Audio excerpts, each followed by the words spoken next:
now we are at the last part, the third part of this opening session. And we have about 20-30 minutes before the coffee break. For this part, we are going to talk about emerging opportunities in advancing the science of GenAI, inspired by needs in science and engineering. So as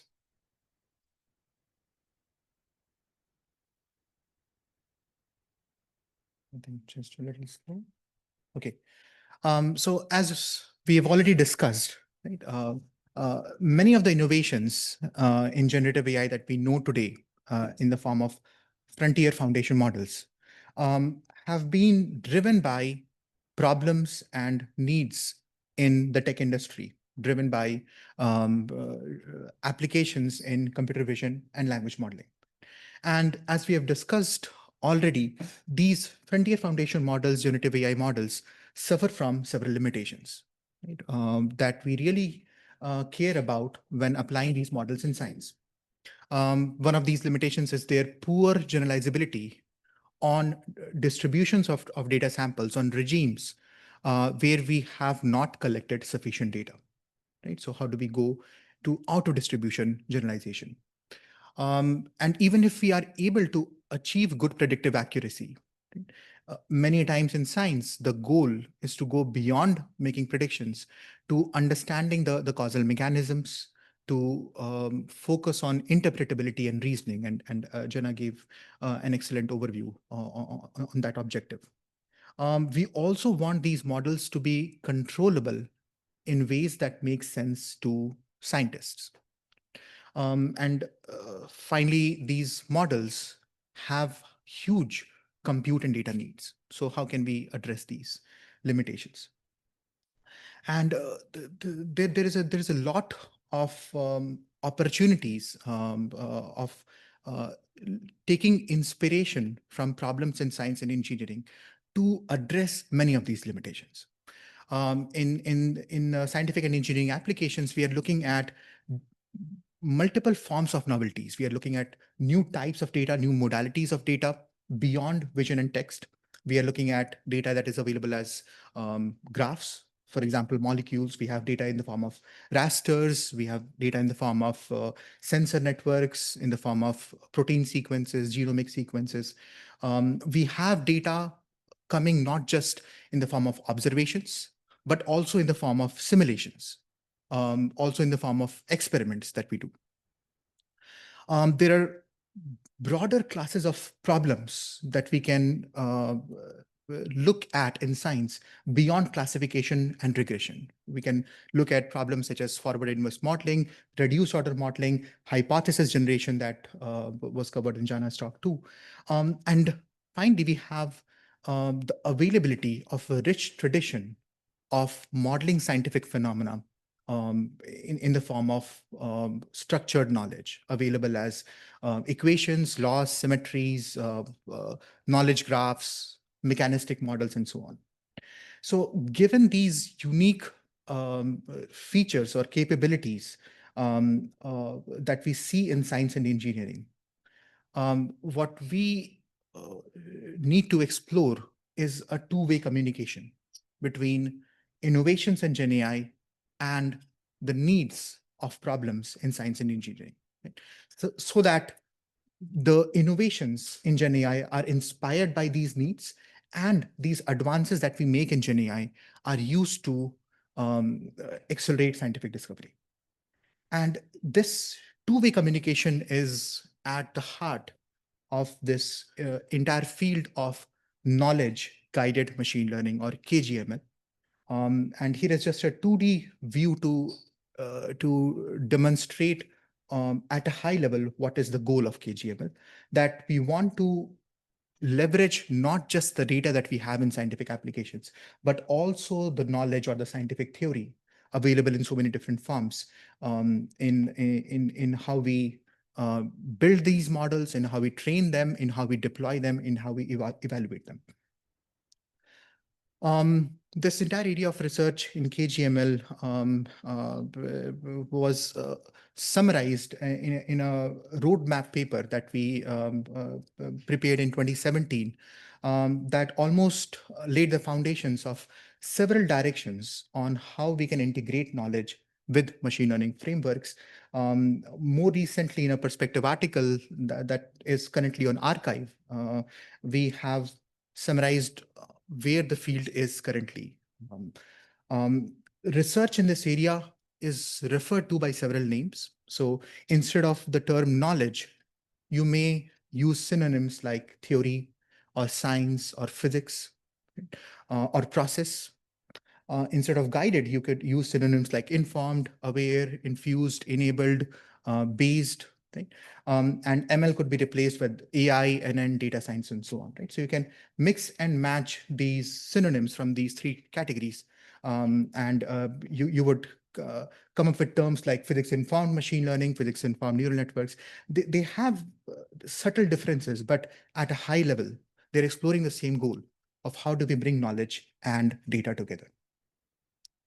And this is a very rich area of research. There are almost more than 100 papers published every year now in this field, um, and these advances have the potential to address many of the limitations that we discussed in the last slide, that apply to black box Gen AI formulations.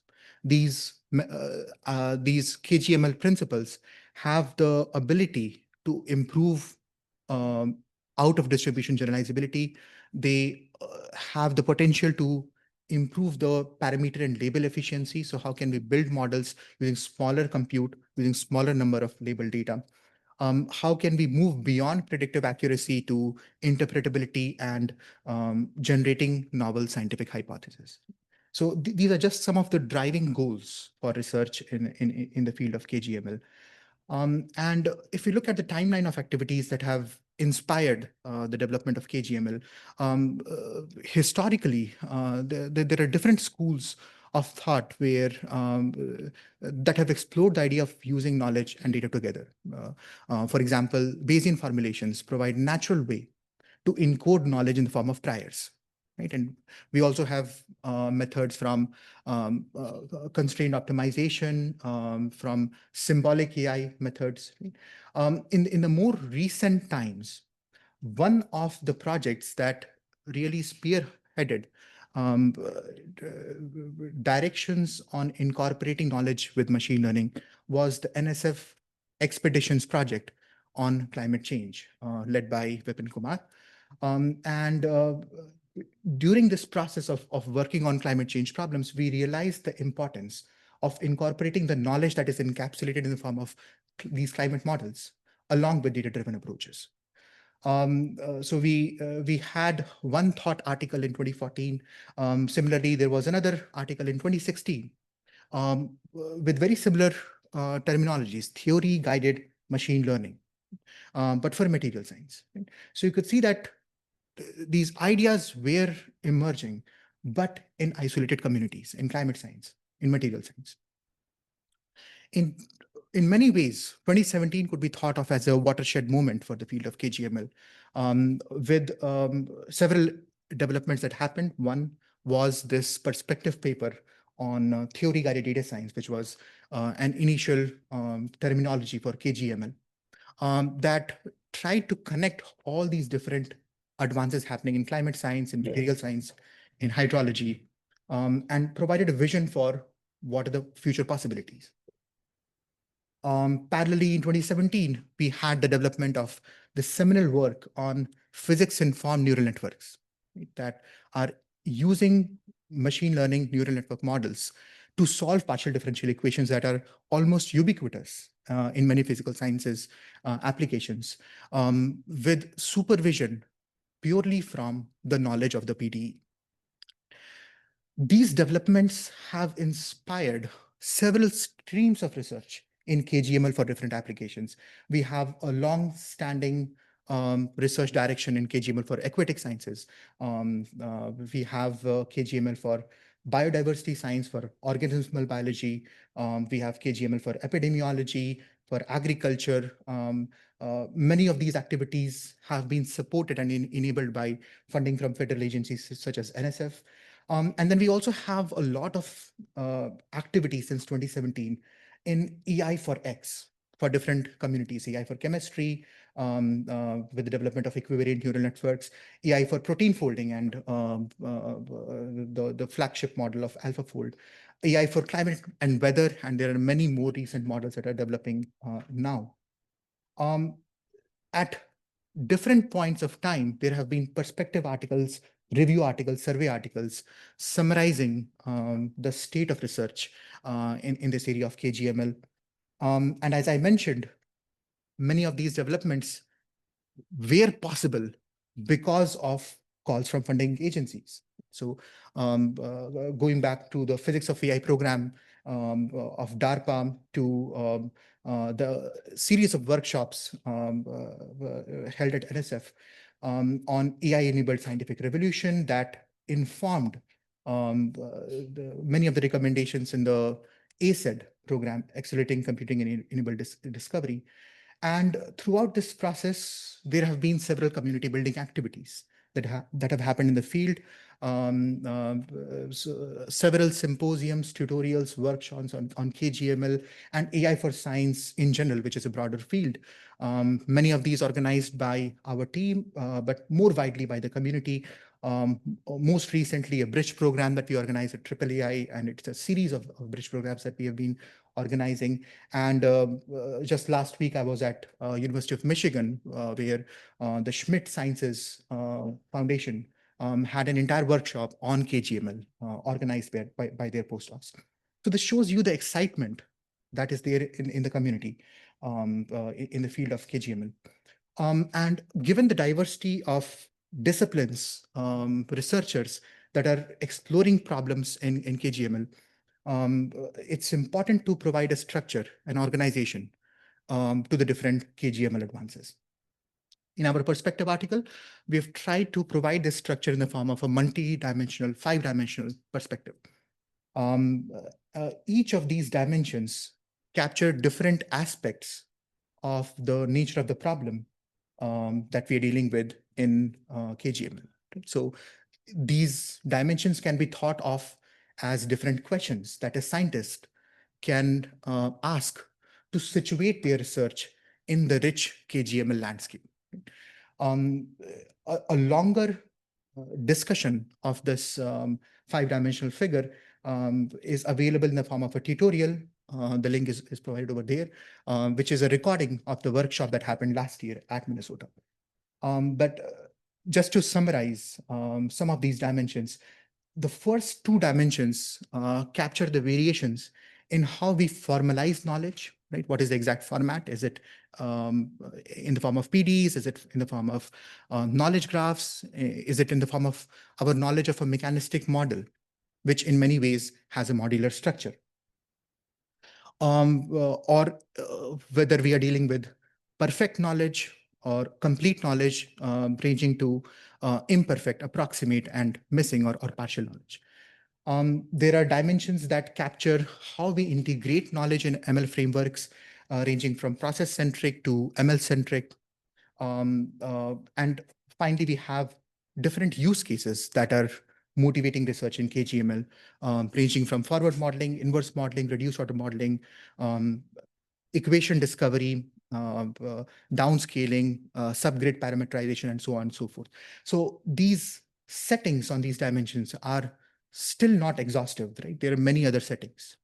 And we can dwell into any of these dimensions in much more detail. But in the interest of time for this talk, let me talk about only one of these dimensions and the advances that are happening on the different settings of this dimension that are relevant to GenAI. So when we think of the different ways we can incorporate knowledge in ML, right, there are broadly 4 different approaches that we can explore. The first approach is to change the learning objective or the loss function in deep learning. Seminal works like physics-informed neural networks explore this for solving partial differential equations. But when the knowledge is approximate, right, when we don't have perfect, or when we cannot assume that the knowledge is perfect in the form of a PD, but we still have some partial relationships, we can explore formulations like physics-guided neural networks, or PGNNs. Another approach for incorporating knowledge is by changing the architecture. So there is a lot of research on incorporating invariances, symmetries in neural network architectures, for example, equivariant net. And in many ways, convolution neural networks are a great example that already encode some form of knowledge, which is the translation invariance. But in sciences, we can go beyond translation invariance to look at other forms of knowledge that we can incorporate. There is a lot of recent research that has happened on how we incorporate knowledge in the learning of feature representations, so that they're structured by knowledge, where different subsections or segments of the feature space capture information in a domain structured way. And finally, we have an entire field of post-training models that once we have built a generative AI model or a foundation model, how can we steer its generated outputs that align with knowledge, with techniques like in-context learning, plug-and-play guidance that Aryan described, and even opportunities for using reinforcement learning, as Jana explained, in this particular direction. So advances that are happening in these 4 different buckets are providing novel ways to think of the deep learning advances that have enabled Gen AI. We can think of novel ways of doing representation learning, novel ways to think of interpretable AI, novel ways to steer the generation of outputs from Gen AI models, novel ways to build foundation models and agentic AI systems. Let me go a little bit in more detail in some of these dimensions. So, for example, when it comes to representation learning, right, there's a lot of research that is happening in biodiversity science in the NSF-funded Image Geomics project, where we are structuring the feature spaces that we are learning from images of organisms like butterflies, birds, fishes, that capture our information of the process of evolution, that different segments of the feature space capture information at different levels of ancestry in the phylogeny.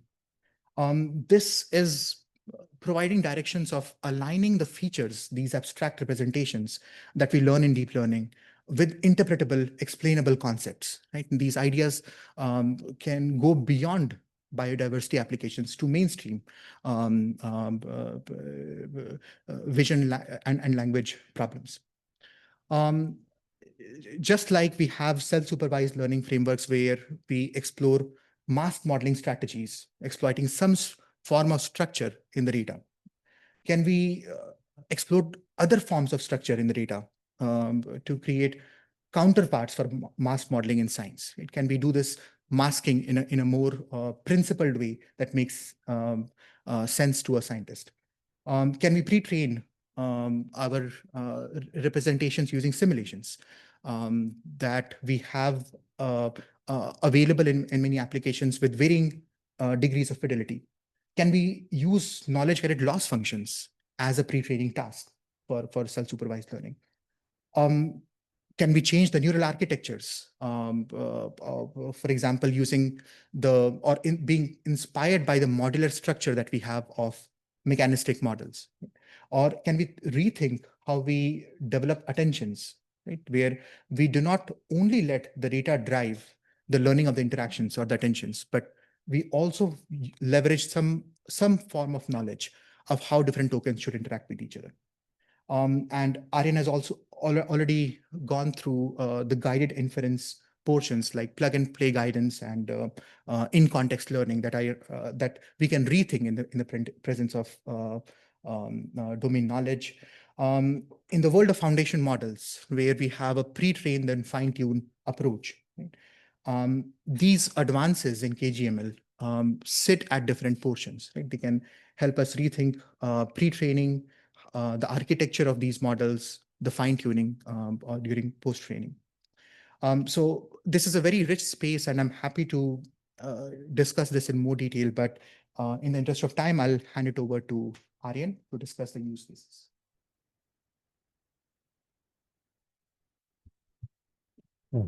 Thanks, Anuj. Yeah. So now I'm going to talk about, real quickly, I'll try to go over it quickly. I'm going to talk about some applications and use cases where we are already seeing some break-ins. People are already thinking about these problems and also outstanding challenges. And of course, a lot of it is in the report, which I recommend everybody to read. So one of them is there is a lot of interest in building digital twins and emulators.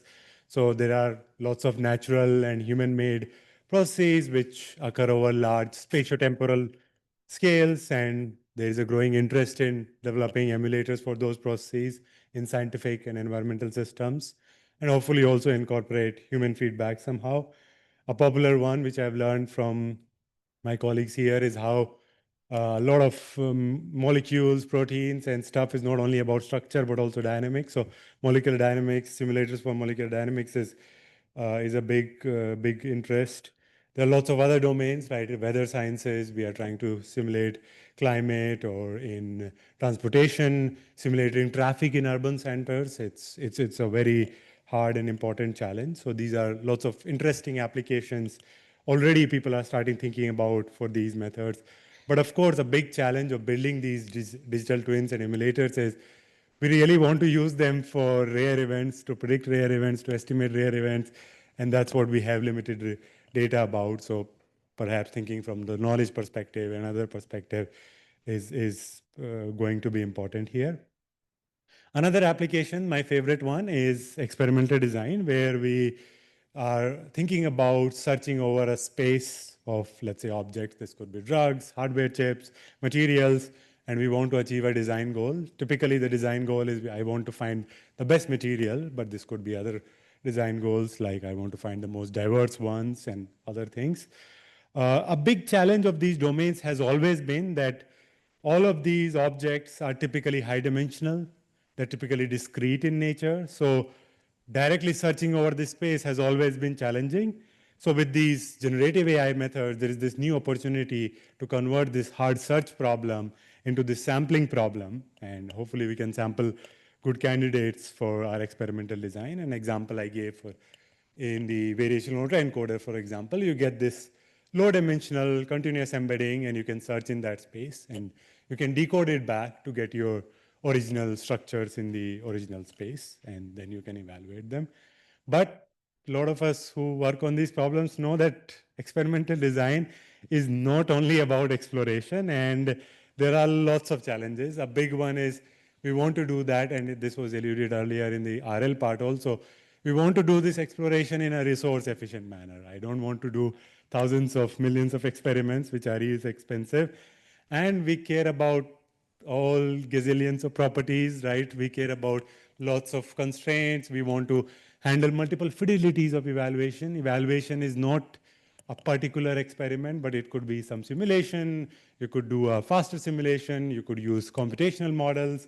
You could do literally a wet lab experiment of different degrees. So how can we handle that? How can we handle diversity in candidate design? So these are very, very important challenges which GenAI alone cannot address. A promising direction for this, which was mentioned earlier as well, is adaptive experimental design, where we carefully think about actively acquiring samples or actively doing experiments. And I am happy to talk about this later, but here is one paper if somebody wants to look at it.